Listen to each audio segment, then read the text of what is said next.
This is Stephen Byer from Unearthed Films. This is Eric Stanzi. This is Fred Vogel. This is Kurando Mitsutake. This is Scott Philip Gergens, director of 29 Needles, and you are experiencing Sadistic Cinema. Sadistic Cinema. Sadistic Cinema! This is Sadistic Cinema. Welcome, everybody, to the sickest, darkest side of the internet. This is Sadistic Cinema, and here, as always, is as your host, this is David Gibson, and the guy that is a god-level collector, a writer, a director, a film historian, and all-around film nut, Stephen Nemeth. How you doing, Stephen? Oh, I'm doing excellent, man. And, you know, I always tell you I'm doing excellent because this episode is very special. And, again, I'm going to say that. This is another really awesome episode. I've been looking forward to this. I've actually been looking forward to having this director on as a guest for many years. It just, didn't work out with how things were going, and then we took a break for a long time. So it's nice to have him on the 2020 season of Sadistic Cinema. So I'm really excited. Well, awesome. Since you already started, go ahead and introduce our special guest, Stephen. Okay. Well, our guest tonight is director Kurando Mitsutake. You might have even seen him acting in a few roles here and there, but I love him as a director. I like his roles as an actor too, but I really like his style as a director. His most recent release that's been out is Karate Kill, or Karateka, I believe. Isn't that right, Kurando? In other regions, it's Karateka? I believe Karate Kill is the only title around the world, yeah. Okay, I thought I saw something somewhere as Karate Kill. Maybe, yeah, there's so many illegal copies floating around, I have no idea, Yeah, my copy is the Karate Kill. I guess it's the Petrie Entertainment. Yeah, Petrie is the legit U.S. distributor, yes. Which is an awesome disc. I want to promote that to everybody. It comes with a soundtrack, and that was really awesome. Previously, GUNWOMAN was the film I saw by years before that, which has a great Shout Factory release with a wonderful reversible cover. And I flipped it around to have the, Asami firing the gun and with her wounds, she just pulled the gun parts. And the Samurai Avenger, The Blind Wolf, which I think all these films give away some of your influences if you look closely. But I think Samurai Avenger definitely has a whole lot of influences and things that we probably want to mention and talk about here tonight, too. Sure. And previous to that, there was Monsters Don't Go to Cry. Don't Get to Cry, excuse me. Right. And then you had some TV roles in between those. But what Maniac Driver?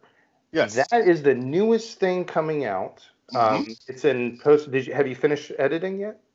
Well, first of all, thank you very much for having me on your show.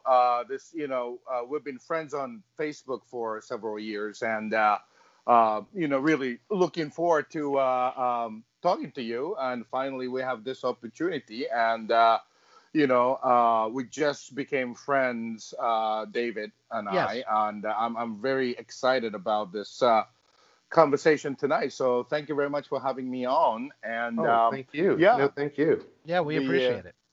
No, this is fun. And I wish I knew this was audio only, so I didn't have to shower today. But no, just kidding. This is we are in a bizarro 2020 quarantine, COVID-19 mess, and I hope you guys are doing okay with that too. We're trying to get by. We're in the South, so people here don't care as much as they do in LA. So you guys are locked down a little more than we are here, but we're scraping by. I want to thank you too, Kurando, because I see some of your day-to-day stuff on social media, and it seems like you're being very conscious of how your actions affect the community.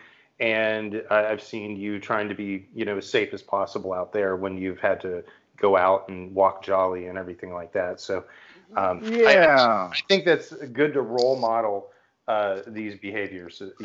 When people see you out and about, you're trying to be safe and you're promoting those kinds of safe behaviors for COVID transmission prevention. So, thank you for doing that. No, thank you. I just, I'm not a political person or anything.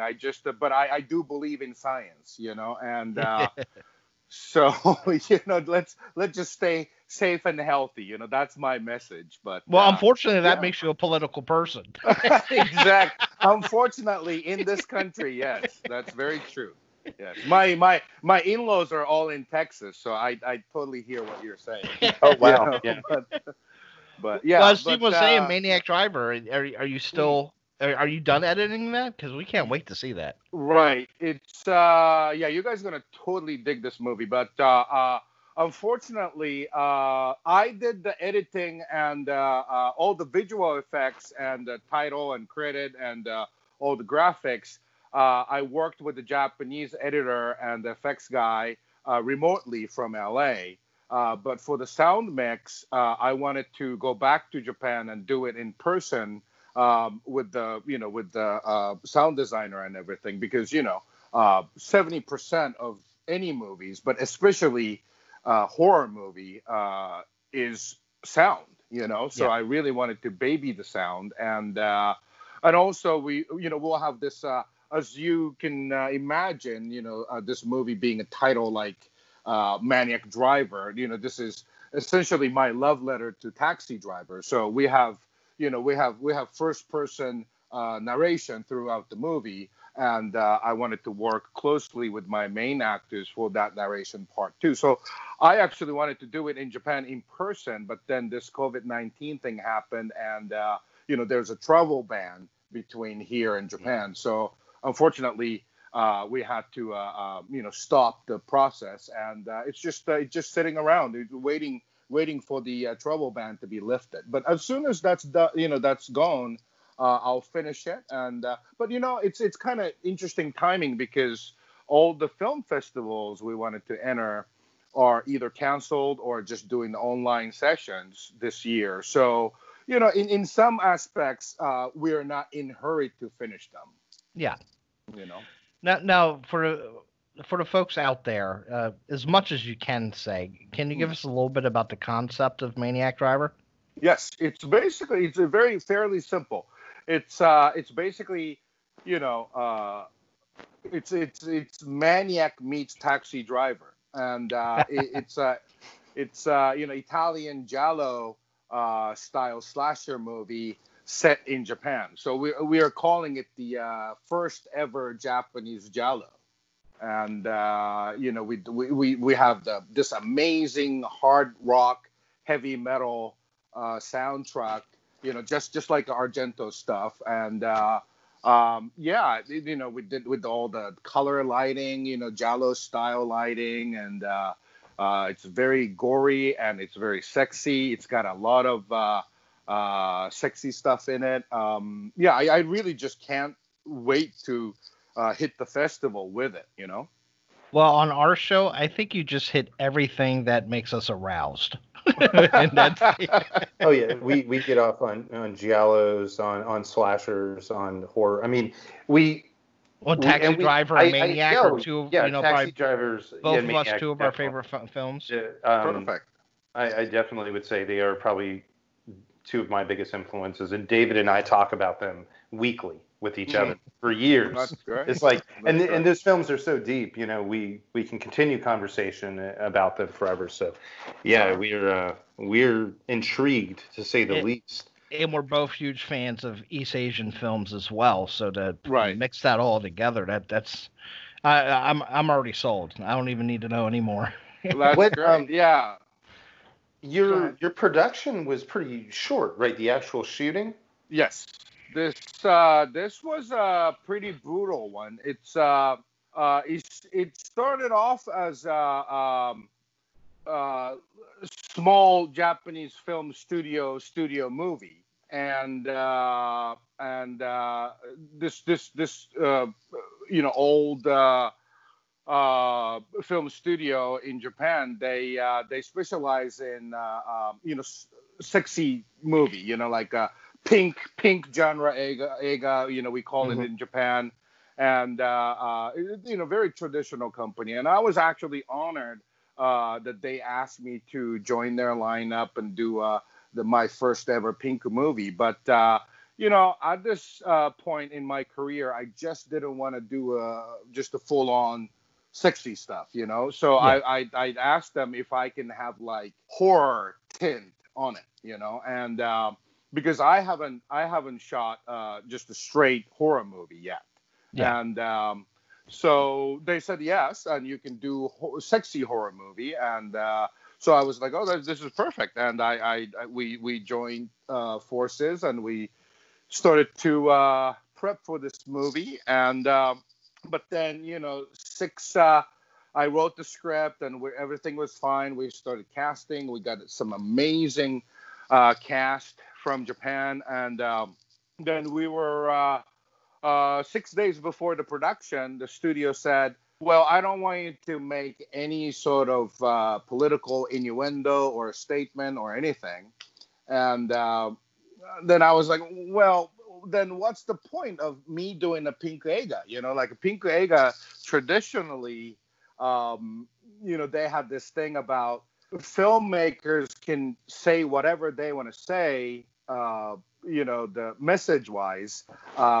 That's the exchange that you are doing this softcore, sexy stuff, and so if this pink eiga company is stripping me away from, my themes and messages, then there was no reason for me to work for this studio, So I was like, well, I don't think we should do this together. And 6 days before the production, I left them, and basically my producer, fantastic person, my partner in crime, she actually said, okay, let's do the movie, because 6 days before the shoot, I have to pay cancellation fee to my cast and the crew anyway. Why don't we just go ahead with my money, and we'll just pull it off as an independent film. So I was like, that's fantastic. I really appreciate that. Thank you very much for your commitment. And so essentially, the small studio movie became independent movie 6 days before the production, and we had to pull it through. So consequently, this is my lowest budget that I worked with, and it was insane. It was I think the principal photography was 4 days, and I had the B unit shoot for a day and a half. Jesus. So, wow. Yeah, total of 5 days and a half, I pulled it off. And, I really, if I didn't disclose this information, I don't think nobody would have guessed that. Oh, that's amazing. Yeah, the production value looks fantastic. And, I think I couldn't pull this off in American production because. Well, I was going to say the work ethic of Japanese folks are kind of legendary. So right. If that was a SAG film over here, that would never happen, right? Exactly. I mean, I didn't want to be abusive to my crew, so I finished the day in decent amount of time and everything. But Japan, fortunately or unfortunately, depends on how you look at it, but they don't have union system for film production in Japan. So, the last day of the shoot, I mean, we all knew it's going to be brutal. And basically, I think we shot like 28 hours straight. Ooh. And actually, it's kind of funny, but I actually don't have too many memories from the set because I was so exhausted, And awesome. Is Mami your producer on this?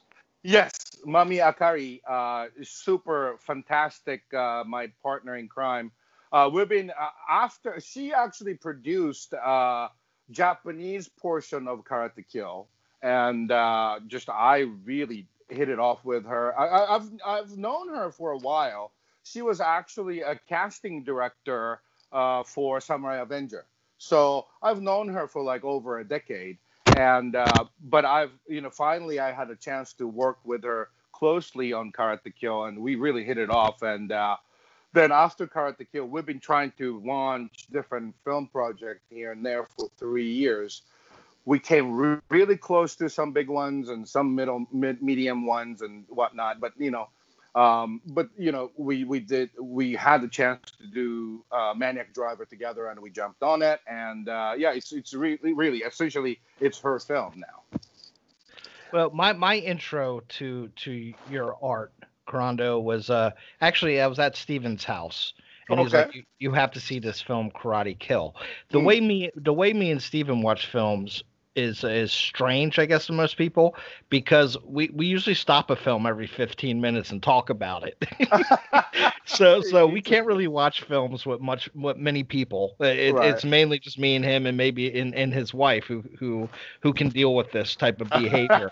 But I was just blown away. And one of the things, and learning more about you as I did some research, is 'cause I know you're from Japan. You came here as a teenager to the States.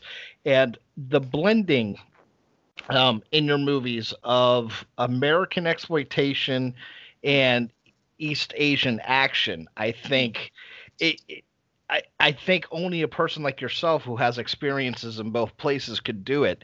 What are your influences personally? Okay. Well, thank you very much for your compliment.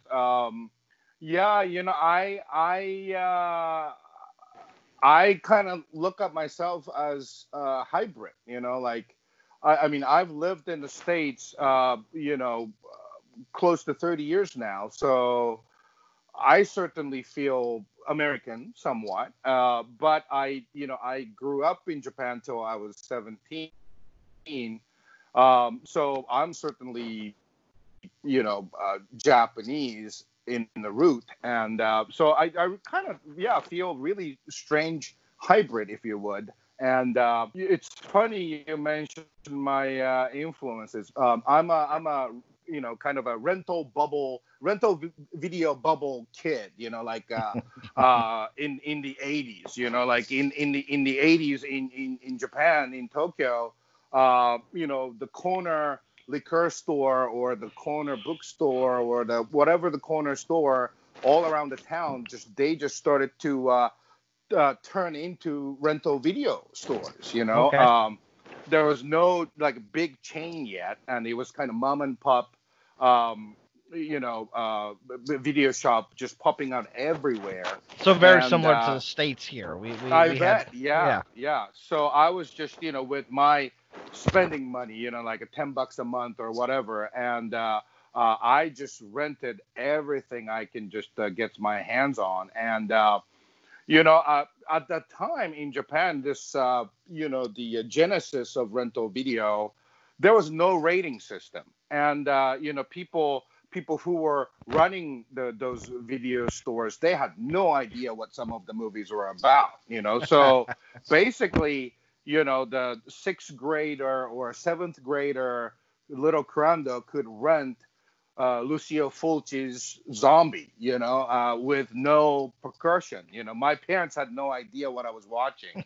I was watching beautiful Italian actress naked and getting their eyes pierced, so definitely I got little screwy in my head. And and also at that time, the big mover for the rental video market in Japan was special effects. Everybody loved special effects horror movies. And so I was watching, anything from Italy, anything from US, Friday the 13th, and, all the amazing B movies in the 80s, and then I got a little older. Then, we started to see, canon movies, B action movies, flooded Japanese market. And I loved them all. I just soaked them up. And so I guess the 80s B movies around the world are my biggest influence. Now, the Guinea Pig films, were those easy to come across in Japan? Yes, in the beginning it was. It was it was big hit. That franchise was. I mean, I think it actually even influenced the VHS deck sales in Japan. Really? You know, like a lot. It was a social phenomenon. It's like, you know, especially the first one. First one, you didn't know what the hell it was. You know, it's like, was it a documentary or is? I hope this is fake. You know, but I mean, but it kind of really underground release. You know, but it was all the video stores carried it, and then that all changed, of course. This Japanese notorious serial kidnapper, killed like 4 girls or 5 girls. And then when police went into this serial killer's house, they discovered a whole collection of guinea pig movies. And then, you know, guinea pig movies were used as a scapegoat to, blame some of his behavior and whatnot, and then it completely disappeared from Japanese market. That was Miyazaki Tsutomu. Yeah, Tsutomu Miyazaki. Yes. Yeah, the otaku killer. Yeah, and that, you know, then like a whole video otaku got the bad rap, you know, from that incident. You know. So terrible. But yeah. Go ahead, David. No, go ahead. Well, I was going to ask, like, were there Japanese films, like, because you were talking about these international films and the horror and especially the beautiful, well-made and colorful and special effects full, you know, Italian films. Sure. Were there Japanese films that you were renting that you were getting into? You know, in the 80s, we had a joke in Japan that, Japanese don't watch Japanese movies. You know, meaning like, everybody preferred Hollywood stuff, or the genre fans preferred Italian stuff, you know. So not so many of Japanese video otakus were into Japanese stuff. We kind of looked down on them, unfortunately, at that time. So after I came to US, some of my teachers, American teachers who were familiar with the Japanese culture, they were like, "Oh, have you seen blah blah blah by Kurosawa?" You know, and unfortunately, little dumb kid me, I'm like, Kurosawa who? That type of thing. And so then I had to catch up. When I came to high school here in the States, all of a sudden, I mean, that was kind of an interesting experience because I never thought about majority and minority kind of thing. And of course, me being Japanese in Japan, I'm the majority, and I never thought about that. But I came over. The minute I came over here, I automatically became Japanese person, the minority person, and so all of a sudden I was kind of carrying my background on my shoulder, whether I like it or not. Everybody treated me like, oh, this is a kid from Japan. He must know a lot about Japan. So I had no idea. I knew more about canon films than Japanese cinema at that time. So I had to study my Japanese film here. And the luckily interesting thing is, American home video market distributed more Japanese classics than Japanese market. Yeah, that's crazy because Kurosawa, over here, he's like to the film buffs, he's a god level director. I mean, exactly. The Seventh Samurai is easily top 10 films ever made, and a lot of top film critics canon, and it's just amazing that he was almost kind of overlooked. Yeah, it was in Japan in the 80s. He was already old news. Oh, guy. And it's really unfortunate. I think I mean now me as an adult person, I really understand kind of a Japanese psyche. But unfortunately, a lot of Japanese people don't take cultural thing that highly in their lives or their thoughts. And I mean, that really shows, like Japanese were making the best movies in Asia, and but we lost that status really quickly, and now, I mean, Koreans are doing much better stuff than Japan, and now Chinese are doing much better stuff than Japan. So like the lack of Japanese support within is really suffering the industry. But yeah, so like I watched the Kurosawa movies here. I mean, I don't think at that time in the beginning of the 90s when I came over here, you can go to Tower Records or whatever, and I can rent Kurosawa stuff, Redbeard or Seven Samurai or all those amazing movies. But in Japan at that time, I don't think it was even released on VHS yet. It seemed to be Western labels that were carrying those, because there was a lot of the gaps in his less Kurosawa's less popular films. I had a hard time finding, and I couldn't even find from foreign distributors. The reason why I was asking about the Japanese film, and especially the way you were describing how a youth in Japan was experiencing the home video market and its inception in the 80s. I love Japanese film, and Kurosawa is one of my favorites. I love Inageki and Kenji Misumi and Kazuo Mori. But there is one director, Seijun Suzuki as well, but one director that I'm a bit obsessed with is Kihachi Okamoto. Okay. And I was wondering when you experienced the films of Okamoto-san, and how, and maybe I guess you have a special relationship with. Yes, I actually, I'm very fortunate. Are you guys hearing me okay? Yes. Yeah. Oh, okay. I lost you for a second, Stephen. So, but I missed the first part of the question, but I picked it up from Seijun Suzuki. But I discovered Okamoto-san's stuff along with Kurosawa movies. I think I really heavily got into their movies when I went to San Francisco Art Institute in San Francisco.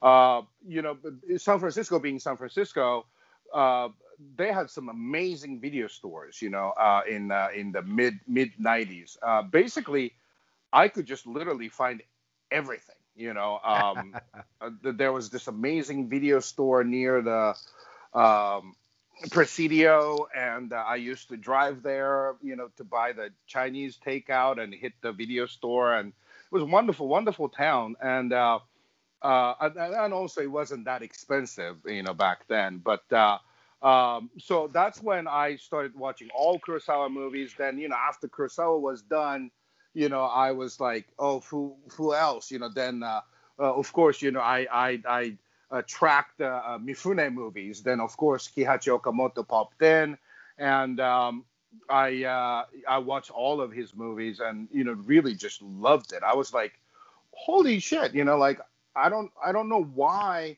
not many Japanese are watching their stuff right now. I kind of got frustrated about that, and but I think that's kind of a worldwide phenomenon. I'm gonna divert a little bit, but when I went to Italy, I wanted to go visit Sergio Corbucci's grave, just kind of pay my respect. I had a few days free time in Rome, and so I tracked down where his cemetery was and everything. It was outskirt of Rome, and I rode the subway to get there. Then I went to the cemetery office to ask, where is Mr. Corbucci's grave, and no one knew who Corbucci was. And I was like, you kidding me? You're Italians, and like you don't know Sergio Corbucci? Like the entire day, no one knew Sergio Corbucci over there. And I took a cab back to my hotel. At the end of the day, the cab driver was the only one who knew Django and Sergio Corbucci. So, and of course, Italian video stores didn't carry Italian titles. They have Matrix 1, 2, 3, but they don't have Django, and all the amazing Italian movies. So I think that's a worldwide phenomena that I guess like kind of a passenger or the bystander movie distribution is more Hollywood centric than their domestic stuff, unfortunately. I was just going to say, like with Americans, I was getting into these fantastic wild productions from overseas, and when I was younger, I was ignoring John Ford. I see, right. And now, I just eat up John Ford movies. He's one of my favorite directors. I think he's one of the greatest American directors. Right. Sam Fuller and John Ford. Right. And I guess the American movies I liked back then were the ones that seemed like dark. Like I like the black and white film noirs, and things that seemed nihilistic. But like there was a lot of and I got into spaghetti westerns. But the American western is something that, as I got older, I developed a more appreciation for. Especially the war movies and Sam Fuller and John Ford movies, and now I'm obsessed with them. But yes, I guess I could understand where that came from. That didn't, and people would think like, oh, you're American, you know about Sam Fuller and John Ford. As a kid, I basically knew about them, but I mean, I was watching Jaws instead of Quiet Man, stuff like that. So especially Deep Red and. I think I focused so much on Italian, and then I just recently I love Battle Royal, but then I started getting into more Kente Fukasaku films, like the battle films, and it's just I think since we can experience another culture slightly. We can experience a culture slightly through its art. So I think that's kind of what drives us to maybe look outside of our own culture. Yeah, I think it's definitely all over the world. I mean, when I'm in Germany, I try to look for German DVDs, and you can't find it. You'll be finding American movies. So I guess the cinema fans around the world, we have this thing like, grass is greener in another country kind of thing, And where do you go to get a really good copy of The Hitcher? You go to German Blu-ray media books, right? Yes. Yeah. Which I've got on the way. I'm jealous that you have yours. I'm still waiting on mine to arrive. Yeah, still waiting on the Crash. The German release of Crash. Yeah, that sold out quickly, yes. But what Okamoto films did you first get into? I know that probably the Sword of Doom and Samurai or Samurai Assassin were the first two that I got into, probably because of Toshiro Mifune and especially Tetsuya Nakadai, which is such a powerful actor. Like the camera just loves him. So I got into those. But what did you first get into of his stuff? I believe it was really the Sword of Doom that did it. After I watched it, I was like, oh my God, what is this? Because it's like the Sword of Doom story is a very traditional Japanese story, and the Toei made their own version, Daiei made their own version. And it was Toho's turn to do it. And traditionally, they would do Sword of Doom in a trilogy. So it's like a 3 installments. And Toei did it in such a way. Toho did it in such a way. I mean, sorry, not Toho. Daiei did it in such a way with Raizo Ichikawa. And Raizo Ichikawa, Sleepy Eyes of Death is incredible, and the Shinobi no Mono series. If I could interrupt you real quick, for those of our audience that don't know Sword of Doom, it definitely has the dark horror-like vibe and tone to it, and it's a very dark psychological film, and with a lot of what it says about the darkness of the human spirit too. I think. It's the main hero is not a good guy. He's essentially a nihilist. he's a murderer. He's a bloodthirsty guy. You know. So you go. Sorry, go ahead.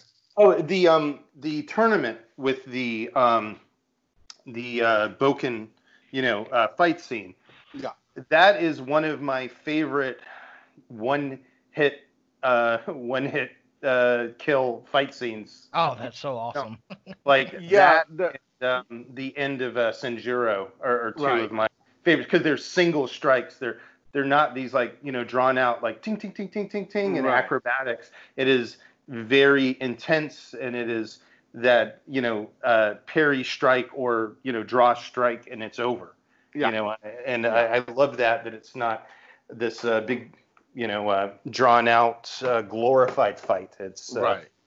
It's, Okamoto had his way of editing. He's one of those masterful editor of cinema, and his quick cuts. I mean, he was doing like single frame edit or the 2-frame edits back in 60s. It's like, it's crazy, and his fight scenes really like cuts really well, floats really well. You don't even notice some of the edits, stuff like that. So definitely, Okamoto's Sword of Doom really turned me on to his work. And interesting thing is, when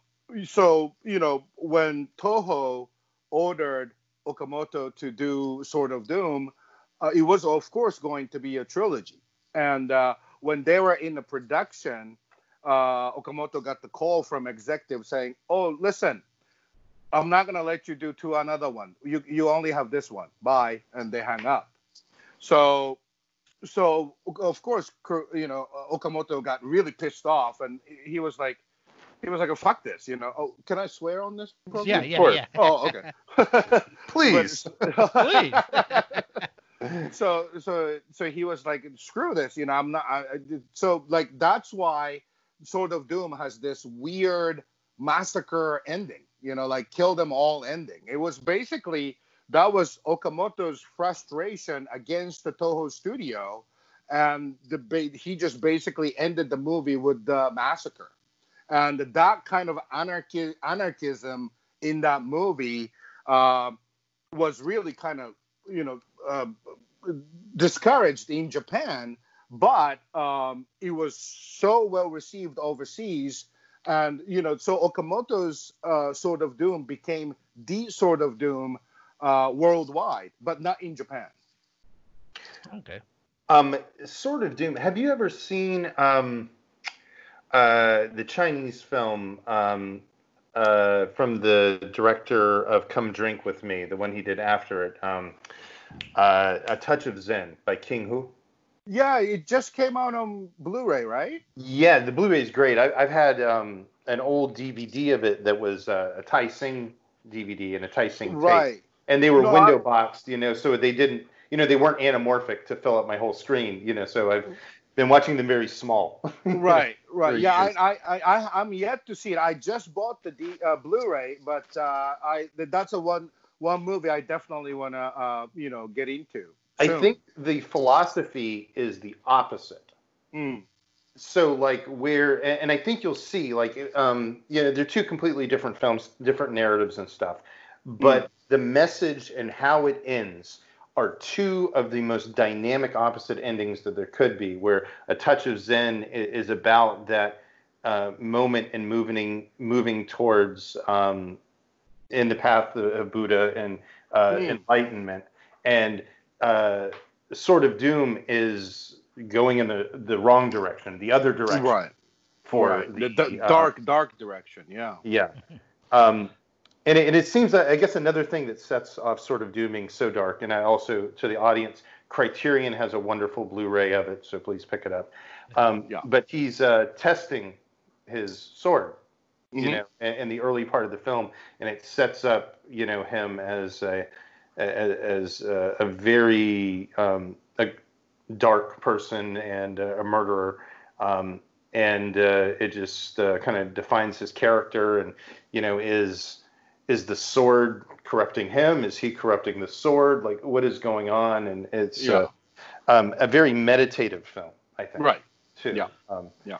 So did he become Okamoto-san? He became a mentor of yours? Is this? Yeah, it was actually really wonderful happening when so after when I attended San Francisco Art Institute, that school was so liberal in the sense that it was very fine art film school, and if you're trying to make a movie with any kind of story narrative, they would look at you as a sellout, and it was wonderful and thought-provoking, time in my life. I think I was there for like 18, 19, and 20, I guess, and it was really a fascinating and learning experience time. But basically they admire filmmakers like Stan Brakhage and what's his face, some other a fine art filmmaker. So like Stan Brakhage's most famous movie is called Mothlight, and it's basically him pasting moth wings onto 30 millimeter film strips, and you project it. It's a silent movie. It's wonderful. It's just mesmerizing images, but it's like, well, I don't know if this is not the film I want to make in the future. I was thinking, I don't know if you can make living doing this shit. So I got scared, and I transferred to Cal Arts, California Institute of the Arts, outskirt of LA, and so I transferred, and I started to live in LA, and at that time, American Cinematographer organized this amazing film screening series called Japanese Outlaw Masters, and the main guests were Kinji Fukasaku and Kihachi Okamoto, and I was like, oh my God, Okamoto-san's coming, and Okamoto-san was definitely my hero. So I actually, at the time, I had the summer job creating a film database for Japan Foundation in Santa Monica, and they were co-sponsor of the event with American Cinematographer, and so I actually went to the head honcho's office door. I went down to knock on his door and say, sir, if you are, co-financing this event, Japanese Outlaw Masters, I would love to volunteer to be the translator for Mr. Okamoto. And I don't need anything. I'll just volunteer myself to be with him all the time. When, the minute he lands, I want to pick him up, and I'm going to take him back to the airport at the last day, so they were like, okay, you can be his assistant. And that's how I got to spend a week with Kihachi Okamoto in LA and his wife. And I had the best time. You can imagine, we had this amazing sold out screening of Sword of Doom, 35 millimeter print in Egyptian theater on Hollywood Boulevard, and sold out show. And some die-hard fan of the film from like Iowa flew in for the screening, and he had this beautiful Japanese old humongo poster of the movie and wanted Okamoto-san to sign in and everything. So I was there with him, and we really became good friends. I think I'm proud to say this, but I think I'm his last disciple. He had. So yeah. Well, that's awesome. And I wanted to speak to you a little bit about Karate Kill. I grew up in New York City, so okay. Every weekend we have what's called Kung Fu Theater. So we grew up more for martial arts, more of the Wing Chun, Wushu, the Shaw Brothers and Bruce Lee, obviously. Sure. And the Japanese films was more of the samurai films and the bullet ballet. And so karate, I felt, has always been underrepresented, at least in the American side of cinema, what we get our hands on. Right. Now, what I see what Hayate did in Karate Kill, is that more of a mainland Japan? Because I know Okinawa was more of kind of like a hybrid between wushu and karate. It's kind of a mixture. But the style that Hayate had is something that I'm not too familiar with. Right. Tell us a little bit about his style of martial arts. Sure. It's Karate, excuse me. Karate Kill was an interesting movie.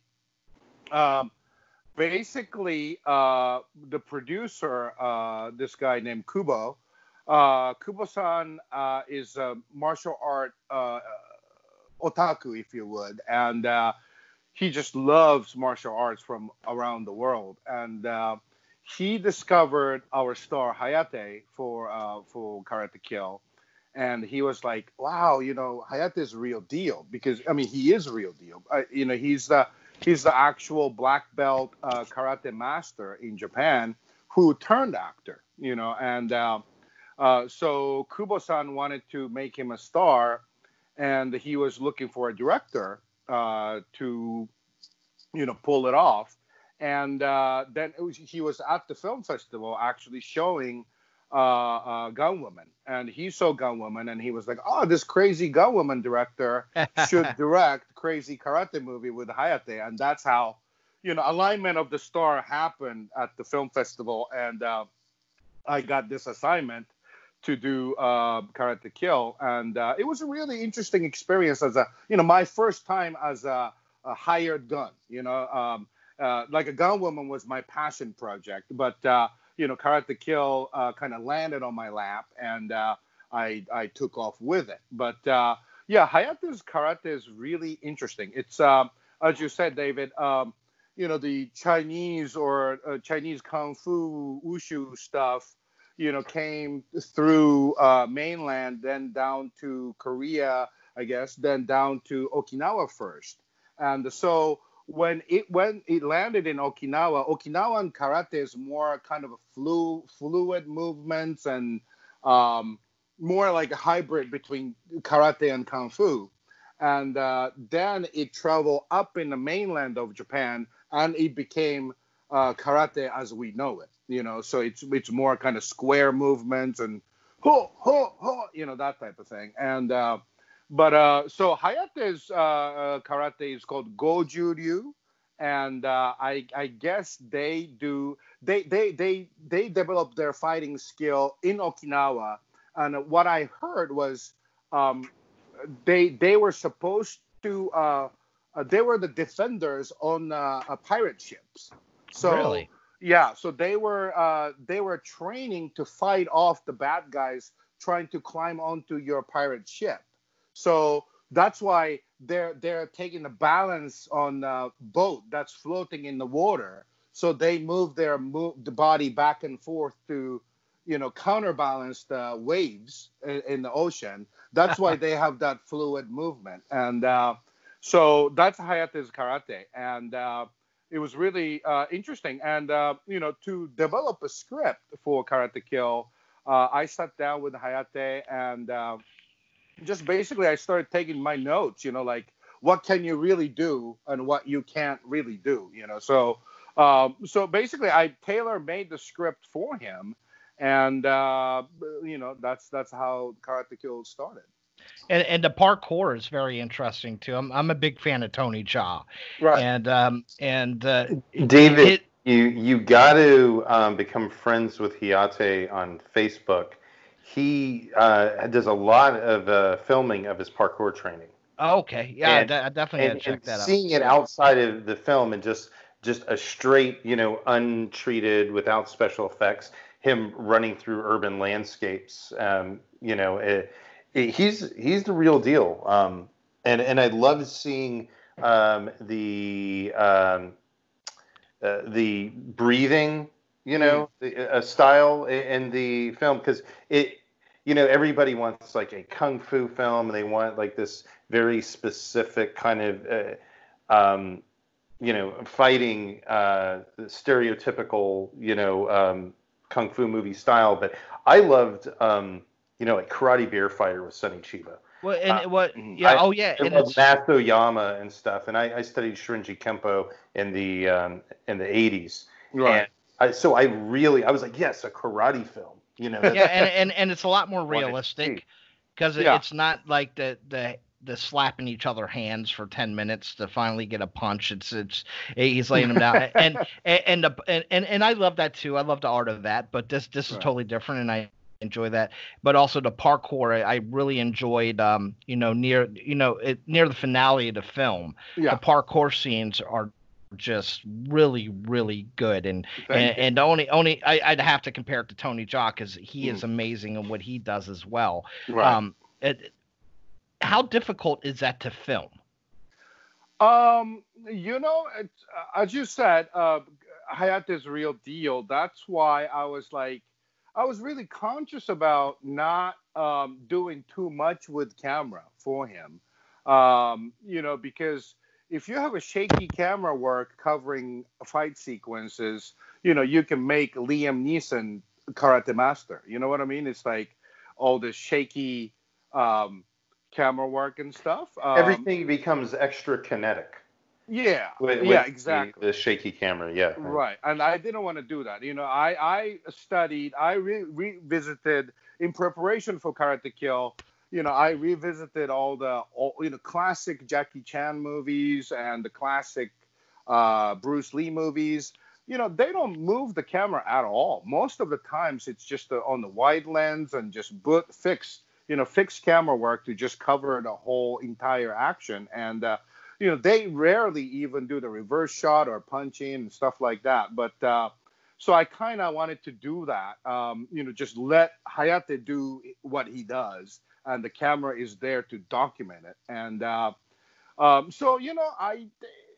the filming wasn't difficult. It really was. Our wonderful stunt coordinator Keiya Tabuchi and Hayate collaborated. They had like a 2-month prep time in Japan before they came to LA to shoot it. So they rehearsed the action really well, and whole parkour scenes were planned out. We went to the location and we adapted the action to the location. So it was fairly straightforward. There was no argument or the disagreement how to shoot it. It was really just kind of smooth sailing. Like Hayate's gonna do his real shit, and how are we gonna document it? That's how we approached it. What was one more question? Movement. Oh, go ahead. Dude. I just wanted to ask on the camera movement. What was the idea behind the 360 movement of the camera? Where I was going. Oh, okay. Right. That's one of my favorite shots in the film. Great, thank you. It does something very interesting. It's almost Gaspar Noé-ish. It's still very static. Right. It does that barrel roll that turns the room over, but it holds that shot, and you get to see him, just take out everybody, in that club while he does that. Right. But thank you. Please explain to us the where that came from, how y'all thought of it, the execution. What you can tell us about that shot. Right. I love Korean movie Old Boy's long hallway fight scene with the hammer. Oh, that's one of the greatest scenes in film history. Right. That long tracking shot, of the whole fight. And I definitely wanted to do something like that in my action movie. But of course, Karate Kill's budget is like 1/50th to Old Boy, or maybe I don't know. It's we can't compare it. They have big budget, but so of course we couldn't afford to find a long ass hallway. So I was wrecking my brain thinking, how could I do the continuous fight scene when I don't have a long hallway?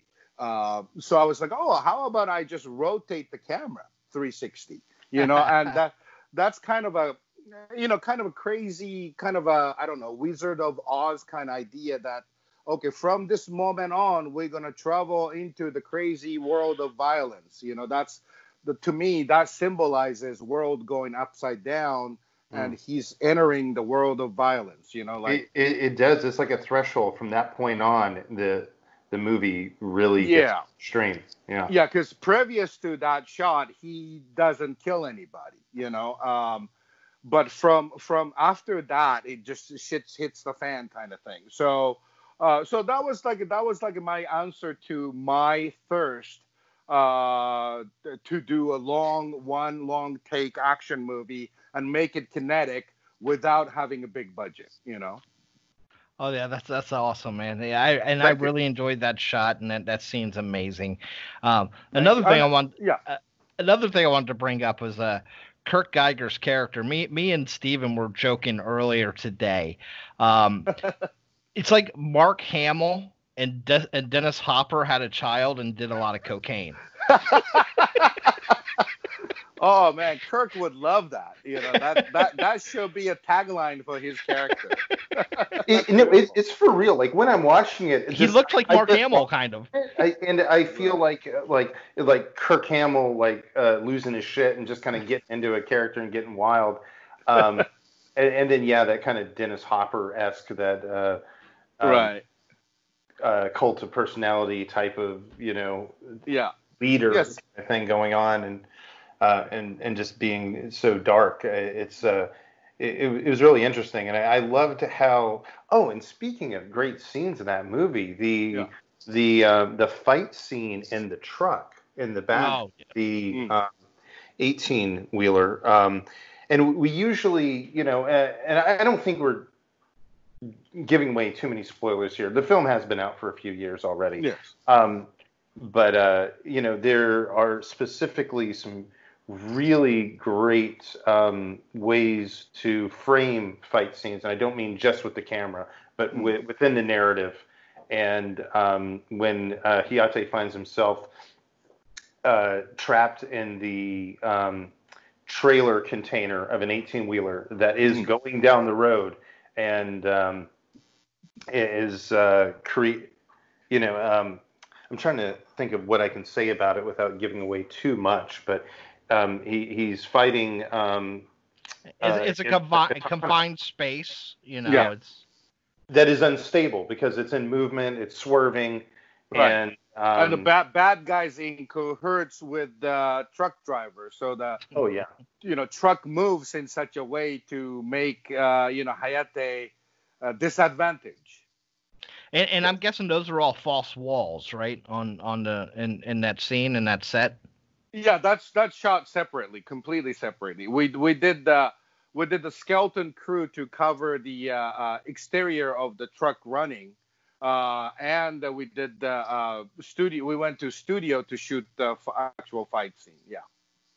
So the actors had to shake their bodies to fake the truck movement and everything, and it worked out. It's it's convincing. It is very convincing when you look at it, and it's very intense. It gets the adrenaline running in the viewer as well. Yeah, probably that sequence was the hardest sequence to shoot for the movie. Not only the actual kind of trickiness of whole sequence, but we had the production design department, art department disaster that day, and the set construction was so behind, and it basically we were gonna start shooting that whole sequence from 8 a.m. or something, but the set wasn't ready till 1 p.m. So we lost a half day just waiting for the set to be built, and so I mean, that day, that was a day 4 of the production, and I had to let this very unfortunately incompetent art director go on 4 days into the shoot, and then my wonderful producer found another amazing art director to come in to save the whole production. But day 4 was pretty dark day on the production. It basically this kind of a very green person chewed off more than he bit off more than he could chew, and basically he was trying to wing it and didn't happen. I mean, of course it doesn't happen if he doesn't have a skill set to pull it off. Yeah, it doesn't happen. So it was really unfortunate.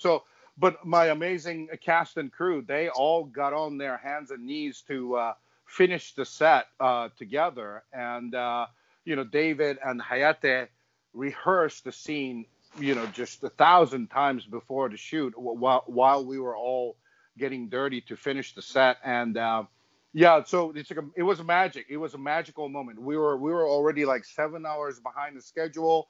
But boom, once we started doing it, we finished on time. So it was really kind of an all hands on deck kind of day. And I think that unfortunate incident with this bad apple really kind of brought us all together to become this one unit. Then for the rest of the shoot, we just didn't have any problem. It was all beautiful. Oh, and I think that was also an amazing way to show two different Japanese arts, the art of the samurai and the karate, head to head with each other, which is not something you see very often. And I think that was amazingly done. Thank you. So when I was developing a script and I had the interview sessions with Hayate, and I asked them, so who you don't want to fight, like as a karate master, who will be the worst opponent? And he said, samurai, the swordsman. Yeah. So I said, okay, that's interesting. Then I'm going to write the swordsman in, So, that's how that scene came about. And David Sakurai, who played the Japanese swordsman, he's actually a very interesting actor. He's originally from Denmark. Really? Oh, really? Wow. Yeah, he's a Danish Japanese, and he had an amazing look to him too. Yeah, he's awesome. He plays a smaller role in Fantastic Beast and everything. He's up and coming guy. I mean, I would pay attention to him. I think he's going to be super big soon, but he's already big in Scandinavia countries, but he's making his leap over to Hollywood. And when my Samurai Avenger was released in Scandinavia, David saw it and he loved it, and he befriended me on Facebook, and he was like, I'm dying to do something with you. And we connected, and when we were in production of Karate Kyo, he was in LA. So I was like, can you play this kind of a guest star role? And he was like, I'm totally there, man. And he and Hayate and the stunt coordinator, Keiya, totally hit it off, and they just had the blast doing that scene. Oh. And also we talked briefly on Facebook about a certain film being an inspiration for the cult of Capital Messiah. Do you care to go into that a little bit? Of course. It's Stallone's Cobra is my Bible. And the serial killer in that movie, Night Stalker, the cult, that I even got the replica knife as Vandensky's knife. And so it's definitely a homage to a little bit of Stallone's Cobra there. Yeah. Oh yeah, and I can see, once you said that and I went back and watched it, I did notice a knife before, but but I like in Cobra, unfortunately, there's not much method behind the madness, and I really like the method behind the Capital Messiah. And it kind of brings that whole snuff world into it. So I think that was just a really amazing twist. I think it was a great name for the cult too. It just kind of where did that come from? Cool. Where did the idea of Capital Messiah come from? It's kind of like, religion should be really, like, ideally far away from capitalism. Religion should be away from money, but that's not the truth. There's a lot of money involved in religion. That's the irony of it. So it's like, capital, a messiah. It's like kind of a really opposite scale of spectrum wars put together. God is their money is their god almost. Exactly. It's like a god currency, or you know what I mean? It's like I wanted to mix together two words that really shouldn't belong together, put together. Yeah. So, and I think the symbolism, I guess, if you would, behind it is, how the internet is a wonderful thing. I mean, without internet, we wouldn't be having this conversation and wonderful visit here. But also internet, this kind of whole idea of piracy and new generation of kids wanted their entertainment for free. I mean, on the YouTube, you can see the pirated version of my movies for free, entire thing, or any of the other movies. So, internet is a double-edged sword, and I kind of wanted to, symbolize that idea in this bad cult, and that's why they're the internet snuff website, cult. And in two of your last films, GUNWOMAN and Karate Kill, you have anybody who's a fan of Japanese action kind of horrorish films, you have Asami in your films, and people automatically recognize her if you watch a good amount of Japanese films. Sure. How did it come across you getting her to be in two of your films, let alone one? It had to be a little difficult because she is, I would think, a pretty big name. It's she is certainly big name, but unfortunately, Japanese film industry is really shrinking. It's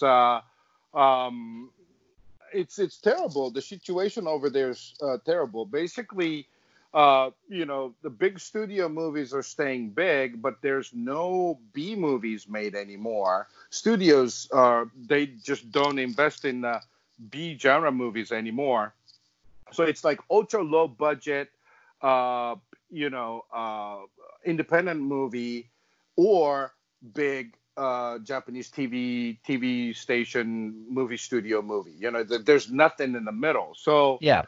Unfortunately, Asami's not working that much, and I always, whenever we go to a fan convention and everything, and we have Q&A with American or the international fans, they all think Asami's sitting pretty, living in a nice place and this and that, but unfortunately, the truth is, even with her stature, sometimes she had to get a part-time job to just kind of survive, stay afloat. And that's really unfortunate reality of Japanese film industry, and unfortunately, she got sick of the state of the industry, and she actually retired from acting this year. Oh, really? Wow. Yeah, it's really unfortunate. It's shocking. But yeah, she and I became really good friends. Back in 2009, I moved back to Japan briefly for 2 years, and I was working there. And stunt coordinator friend of mine introduced me to Asami, and we hit it off automatically because I'm a fan of her work with Iguchi-san and Nishimura-san, so I was aware of her work, and I was like, wow, I really want to do a project with you someday. And she was like, oh, me too. And we hit it off, and we became buddies. And then this German fan convention invited us together in Germany, and so we were stuck on the airplane 16 hours, 16-hour airplane travel. We were stuck together, and we really became best friends, and we were talking about everything. And on the return flight back to Tokyo, I pitched the idea of I wasn't even pitching. I was just kind of telling her my dream project idea, which was GUNWOMAN. And but so I was like, well, this character has to be naked, pretty much, you know, last third of the movie she's completely nude Yeah. and she's bloody, blah blah blah. And she's like, before I could finish the story, she was like, I want to do that. I want to play that character. And I'm the only one who can play it, she said. And so yeah, then I was like, wow, if you can do it, that'll be awesome. Then we had to wait another year or so to year and a half, maybe close to 2 years to pull off GUNWOMAN. But that's how GUNWOMAN collaboration came out. And of course, the following movie, follower to GUNWOMAN, which was Karate Kill, I definitely wanted to bring her on, and she was available, so she played Keiko in Karate Kill, and she was again wonderful. Well, I just want to say the concept behind GUNWOMAN is so original and so different that it's just something I've never seen before, and I was just blown away by the concept of the film. How long did it take you to write that? I think the script writing process wasn't that long. It was I had this idea. I mean, when I was in grad school, as my grad thesis, I wanted to shoot a movie about kind of a film noirish film about diamond smugglers, and they would hide diamonds in dead person's body to travel it across the border or whatever. And so ever since then, I had this idea of hiding something inside the body to travel was in there. And when the money became real to pull off GUNWOMAN, I just started writing the script. And I think the whole writing process was like maybe 2 months or so. Okay. And I think that's somebody who's a fan of Japanese films, and they're Japanese films, they can go almost a manga type route and be absolutely insane and bonkers, but still come out brilliant. And unfortunately, I think a lot of American filmmakers are a little scared to throw logic to the wind and just have a lot of fun with it.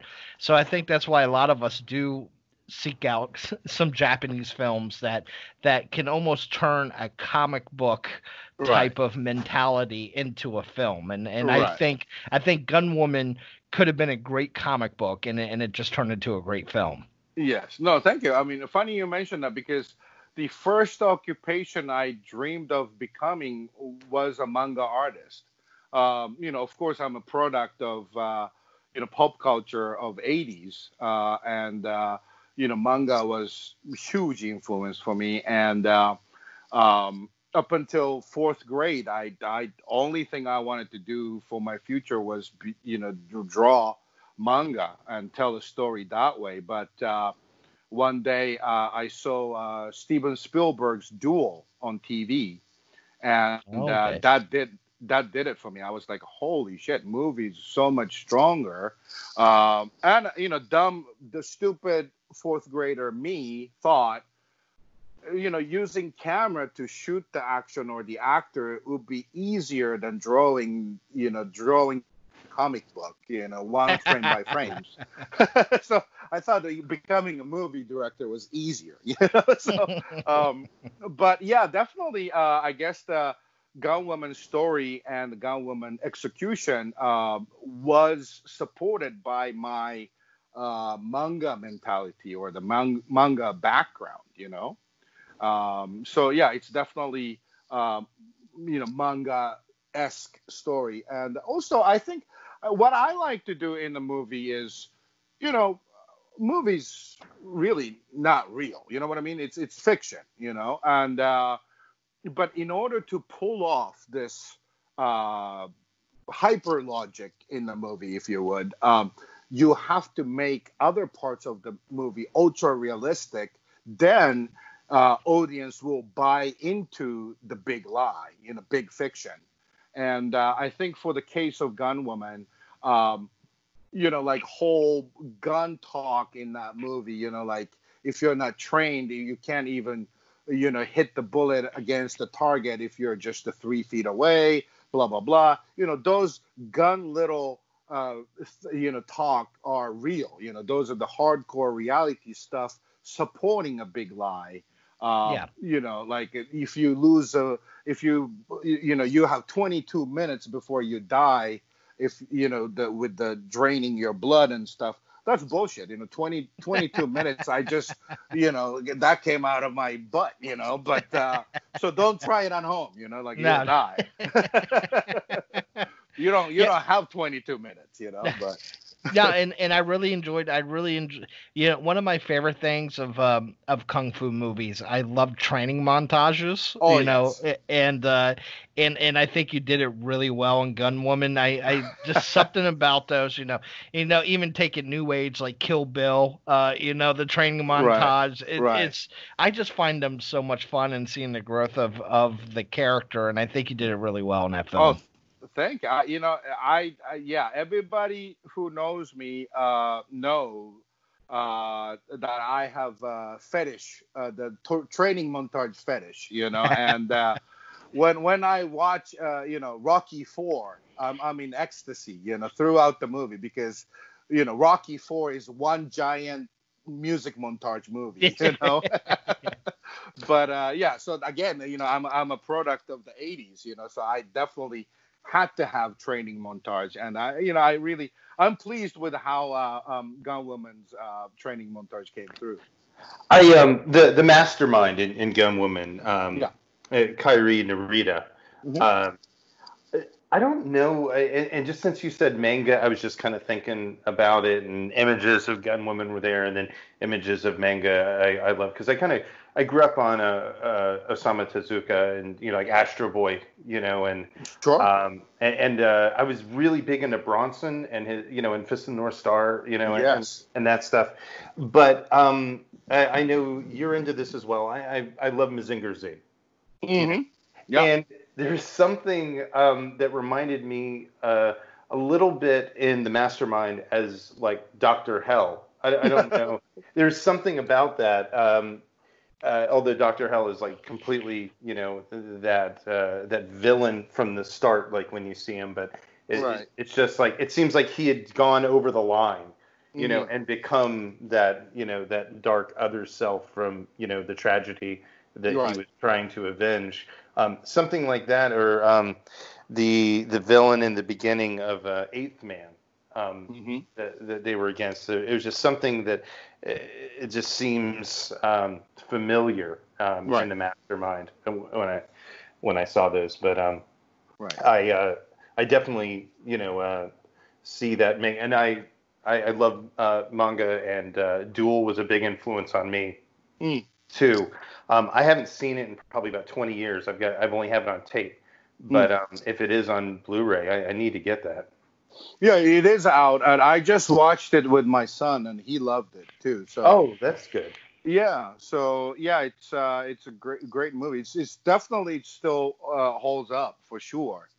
But it definitely Dr. Hell, crazy Japanese mad scientist character definitely is reflected on Mastermind character in GUNWOMAN.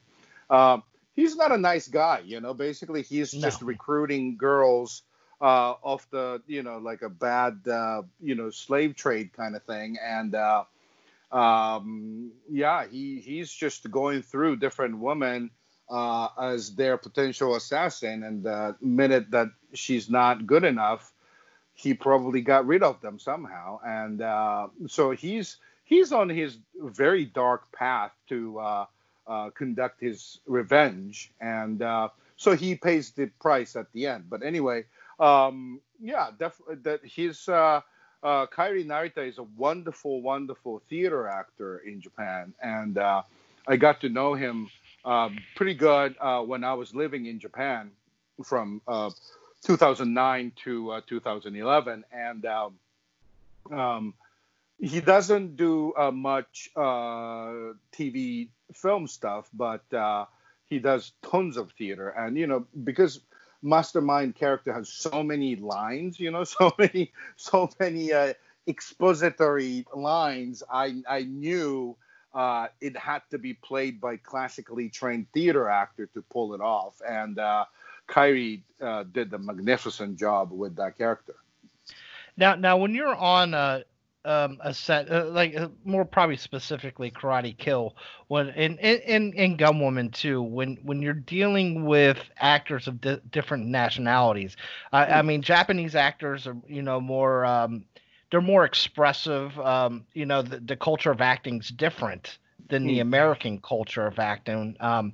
Does your directing style change depending on the actor and maybe what type of culture they come from? Interesting question. Never thought about it that way. I don't think so. I use different directing method, different approach to directing, depending on actor who's like trained in a kind of method kind of way, or more relaxed, more kind of I don't know, I don't know how to describe it, but more kind of a natural process actor. Well, I think a lot of Americans they think maybe Japanese actors are overacting because they don't understand the kabuki culture. And I think people are don't really understand the films much. They see it that way. But yeah, I would just think the dichotomy of having an American or a British actor and Japanese actors on set might be just different than what a lot of people have to deal with. I don't think so. Actors are actors, from all over the world. You got to stroke their egos, right? They're wonderful. I think they are all from this planet called actors, and they're a very different breed of people. But I love them. I mean, they do carry the movie. I mean, they have to sell it. They have to sell the world that you created, and so you have to create a strong alliance with them. You have to understand their vulnerability. You have to understand their needs. I usually have amazing time with my actors. I was trying to think what was my worst experience with actors, but I really can't think of any right now. Now, would you consider yourself more of an actor director, or are you more are you big picture type guy or very detail oriented? I think I'm both. I choose my battles. I try to choose my battles well on set. It's like with whatever with say time restriction or the budget restriction or whatever, like the weather, or no matter what, basically you will never have 200% perfect shoot day. Always something will go wrong and you have to choose your battle. So sometimes I have to lose the big picture and become a detail oriented person or a director, or vice versa. So it's like I try to adapt to the situation right on my hand at that time and try to choose my battle. So that's how I approach to different situations on set. How was it directing the star of Samurai Avenger, the Blind Wolf? That would be me. Oh, that guy was an asshole. No, it was actually amazing experience. It's because that was like my first bigger feature. I mean, with my first feature, Monsters Don't Get to Cry, it's a confined space movie with the two actors, and so it was a manageable scale as a first-time feature director. But Samurai Avenger had special effects and fight choreography and this and that, and it really was it was really like my film directing boot camp kind of movie, but because I played the main character, whenever the disaster happened, like whenever like my other main actor, Jeffrey, played the drifter, say his car got stuck in 405 with the traffic and he was late coming to set.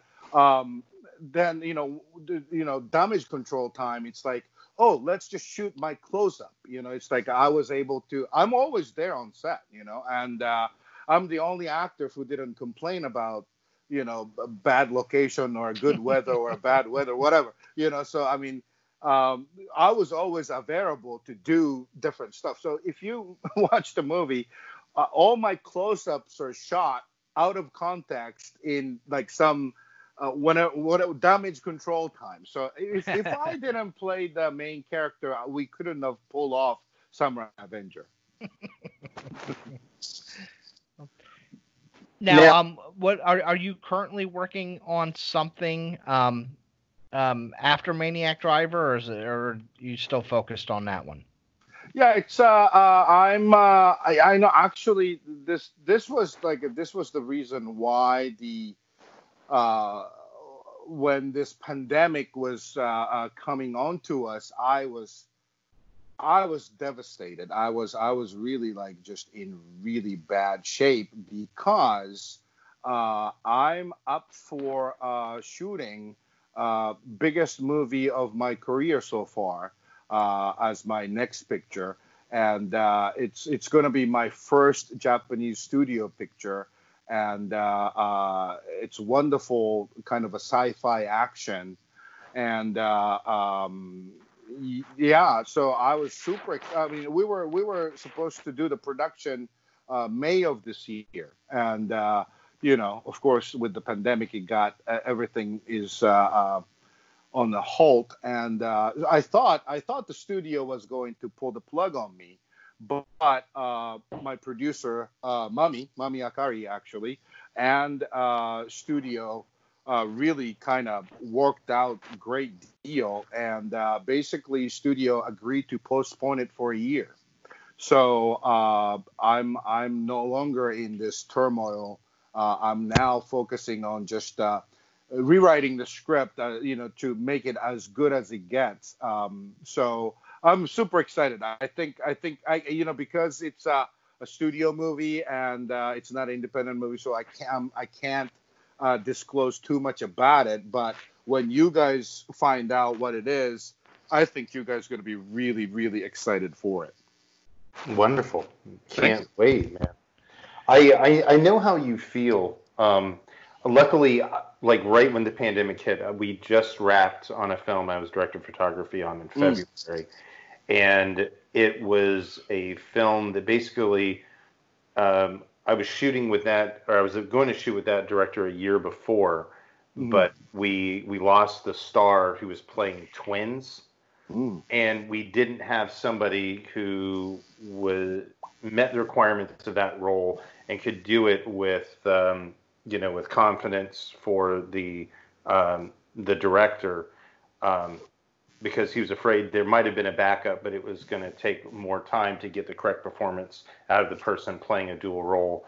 Okay. So we took a break. We both wrote screenplays for other things, and he came back with this screenplay, and and as soon as we wrapped everything, that was in February, so March, everything was escalating here. Yeah. And February, late January, February, as we were wrapping the production, we were starting to hear, the reports of what was going on, and it was starting, but it still was kind of distant. But I was fantasizing about what if this affects the production and stuff, and luckily we got through that, and he's able to sit there and post and do all his editing. Right. But I think everybody else has been writing screenplays this time. But my son is very young, and my wife used to be a Disney dancer, and we own a dance studio, and we've been shut down with that. So we've been trying to come up with the plans on how to reopen and everything. Right. And then with the the demand of a toddler, I haven't done the writing that I think many of my contemporaries have done in the last 3 or 4 months. Mhm. But I'm so glad that your thing got postponed another year, because yeah, definitely that takes off a lot of stress, and you can sculpt it into something even more powerful.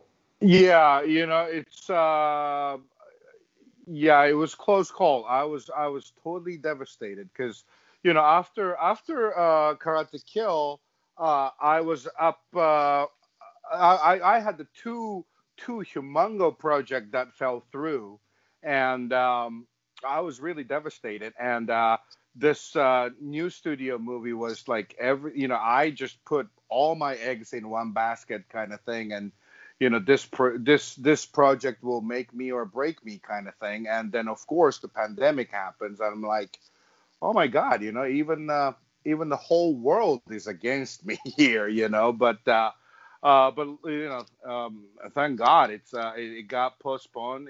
Really thanks to all my amazing producers I'm working with, and they really genuinely believe in the project, and they wanted to get going as much as I do, and it's really just a wonderful thing. That's really cinema, filmmaking. You can't do it alone, so you really have to team up with some amazing people, and to be able to pull it off. Wow. So is there anything more you can say for the audience, that like anything else about the theme more than it touches on sci-fi concepts? Any elements or anything that isn't too much for the privacy that it needs going into the production? Right. It's going to be based on Japanese legendary manga artist work. That's probably as much as I can say at this point. But so it's got some big name attached to it, and it's going to be shot in LA, kind of a post-apocalypse. It's kind of okay. I think the best way to describe the story is it's Mad Max meets Scanners. Hey, that's 2 great films. Yeah. So it's in a kind of Fist of the North Star kind of way, So yeah, it's anything goes. It's going to be probably the biggest and craziest movie of mine, and I'm super excited about this. We're going to do major audition sessions to discover the new talents from all over the world, and I'm super excited. Wow, I'm sold. I mean, I was kind of sold at new Kurando Mitsutake film, but Yeah. now I got images in my mind of limitless possibilities. So I'm definitely can't wait. And the Maniac Driver sounds like it's going to be right up our alley too. So that's Oh man, Maniac. I'm so happy with Maniac Driver. It's got some, despite the schedule, despite the budget. I mean, if you look at the movie, I think you would think like I had about the same budget as Karate Kill, and it just.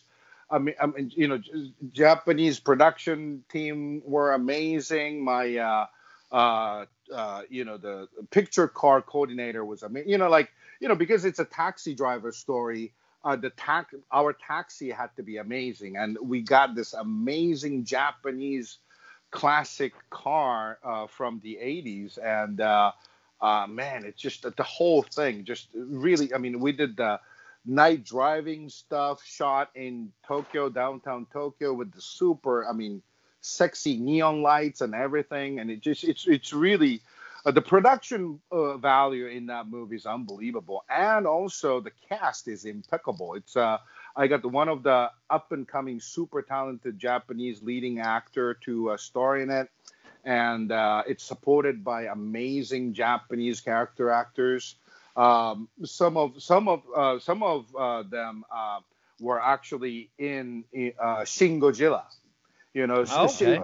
Shin Godzilla was like a Japanese actor showcase. You know, like because it had so many different characters. You know.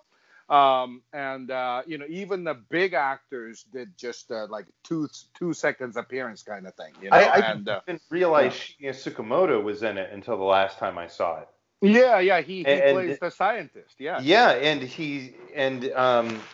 and now I realize like there were things going on with that character that made him more prominent than other scientists. You know. Right. And on the Shin Godzilla is the movie that the Kihachi Okamoto saves the world. The black and white photo of the scientist who committed suicide, that's Okamoto. Really? Okay. Yes. From the yacht. Yeah, exactly. Yeah. When you know when the main character is pulling out the picture of the scientist from the envelope, the black and white photo you see is actually Kihachi Okamoto. So I had been thinking about the relationship between the scientist character that was the boat above the appearance of Shin Godzilla. And the first incarnation coming out of the bay. Yeah. You know, there was part of me that thought that maybe that the scientist evolved into Shin Godzilla. Oh, right. You know, but there were so many different things going on, especially with the way Shin Godzilla left us with the evolution of the end of his tail. Yeah, it was weird, right? Like the human-like figures on the tail. Yeah. Yeah, my son and I are in heavy arguments about that still, but Okay. yeah, he's 11 and he's more opinionated than I am, so it's kind of hard to convince him otherwise. But he thinks it's like little Godzilla is gonna spawn out of the tail or something. But I thought that was definitely one of the possibilities. Like it could go that direction, or it may go other directions. Like I'm not even sure, which is why I wanted a sequel in this storyline. Right. But from what I'm understanding now, that it is going to be a different storyline when there is a new Japanese production. Yeah, I don't think the same team is doing Shin Godzilla, you know, as a sequel per se. But yeah, I mean, it was really, I mean, that movie I think is one of the most you know, well put together Japanese movie in the last decade. You know, I think that really kind of show the strength of Japanese cinema still, and I'm a huge fan of that movie. And you know, I love it because it's the movie that Kihachi Okamoto saves the day. now outside of Shin Godzilla, yeah. What other films you've been watching recently that's you know either been an inspiration or blown you away? Some newer films. You know, this quarantine, this social distancing really kind of does a bizarre thing. You know, it's like, I can't focus on too many things. You know, it's like I had this plan of like reading a lot of books and watching a lot of movies, but you know, once you open up your internet or something, all this crazy news just floods in, and you know, before you know it, 3 hours are gone just reading the news and stuff. Oh, there's so much data coming, and not just sensational stuff, and everything's sensationalized.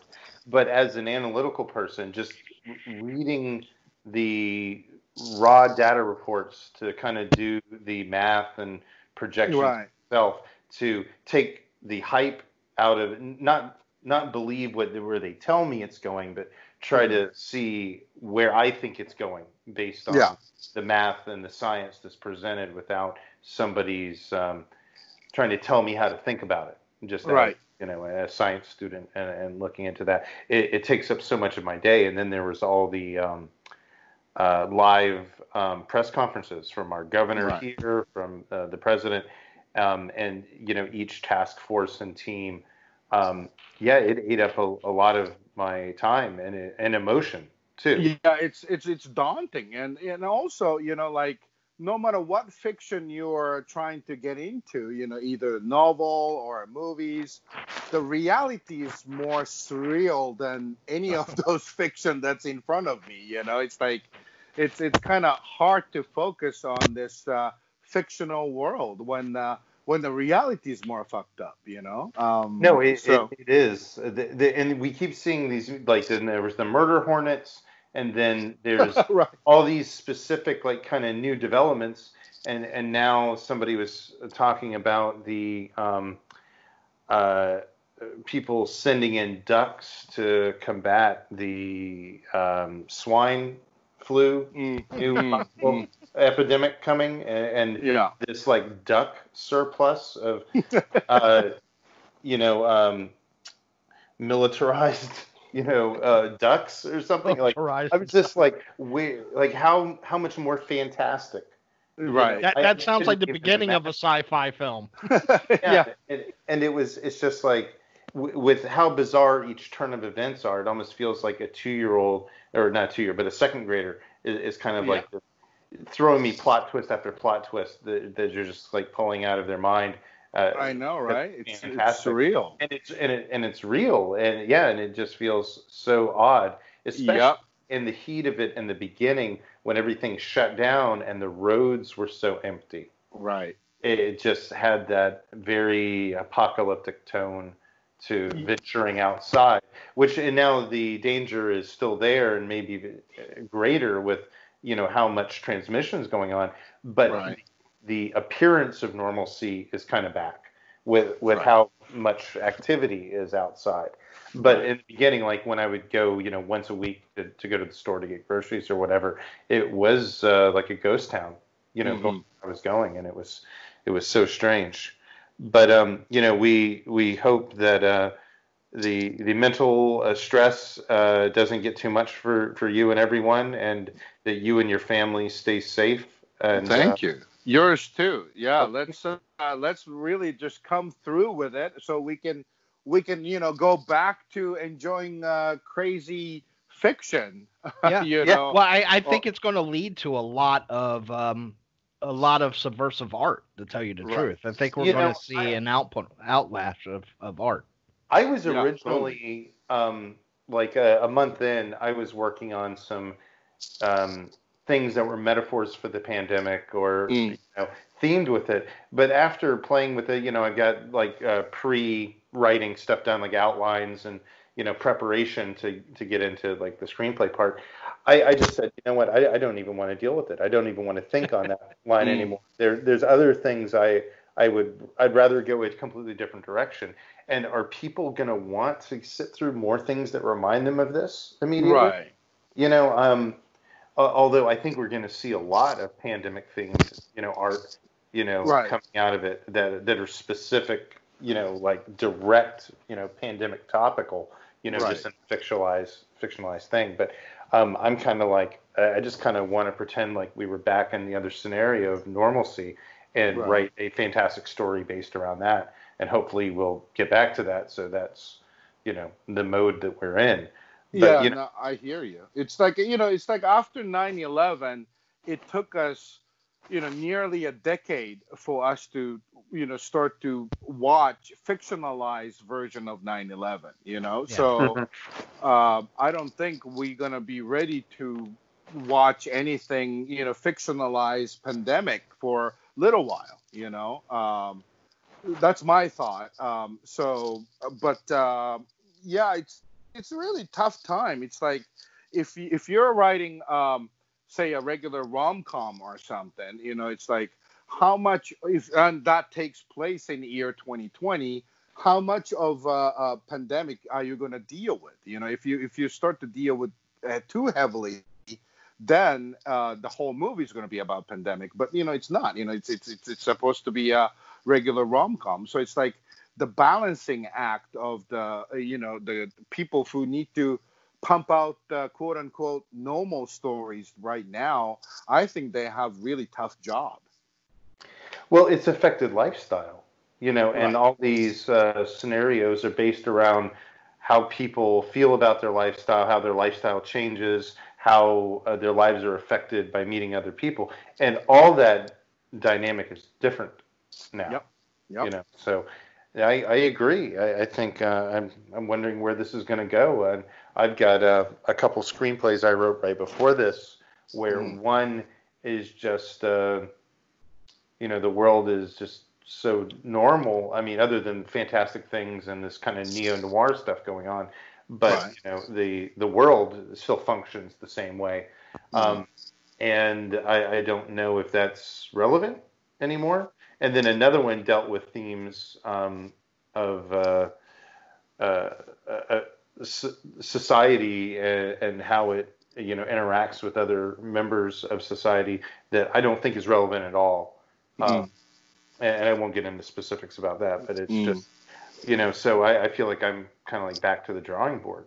It's difficult because you can't really predict what's going to happen. We don't know what this year's Christmas is going to look like. Like we can't even predict that close future. So it's like we really don't know what's going to be happening. 2021, 2022. That type of thing. So your guess is as good as mine. Well, before we get out of here, Kurando, is there anything in websites or in social media you would like to plug for the audience? Sure. I'm on Twitter, Facebook. I guess you can just Google me, Kurando Mitsutake, and find me. I do have a website. It's not that active. It just got the contact information, if you want to hire me for something. But I'm on. I don't have Instagram. Maybe I should start. I don't know. But I'm everywhere on web. Just Google my name. My Karate Kill and GUNWOMAN are both streaming free with Amazon Prime. And I think GUNWOMAN is on Tubi for free right now, streaming. And then, of course, you can find them on the physical media as well. Please be on the lookout for Maniac Driver when it comes out. It'll definitely be out next year for sure, if not at the end of this year. So I guess those are my plugs.